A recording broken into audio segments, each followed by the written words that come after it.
I'm the founder and CEO of Public Good. At Public Good, we've really tried to develop a very innovative solution to a non-traditional problem. What we do is connect the news with things people can do to make a difference. That in itself isn't that original. There in the past, you've always found news outlets will include links to how to help around a natural disaster. But what's really innovative about what we do is using artificial intelligence to help solve the problem. So we can link not just to the headline, not just the big article that everybody's talking about, but to everything that's going on in the news. The most important lesson I think I've learned through my career is to start as you mean to continue.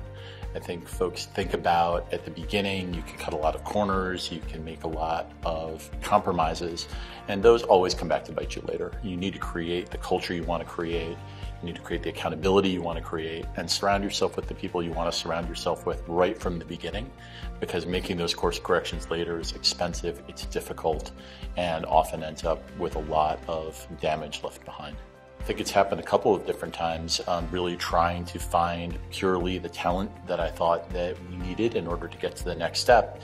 And then sometimes finding that folks were doing something because it was just interesting at the time and weren't really engaged around the organization and what it was that we were trying to do. So I've had a few times when I've had to take an organization from 0 to dozens of people, then back down to practically 0.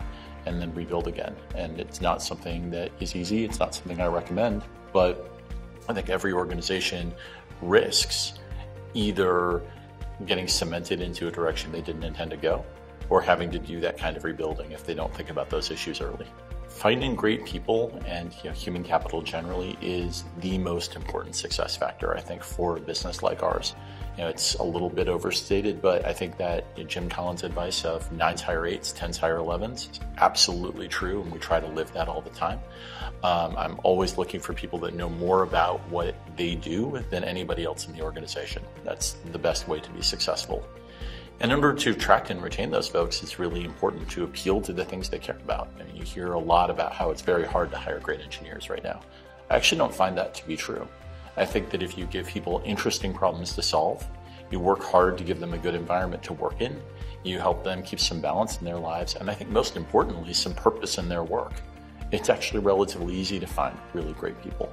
But once you find them, hold on to them because they are the thing that really makes the business go.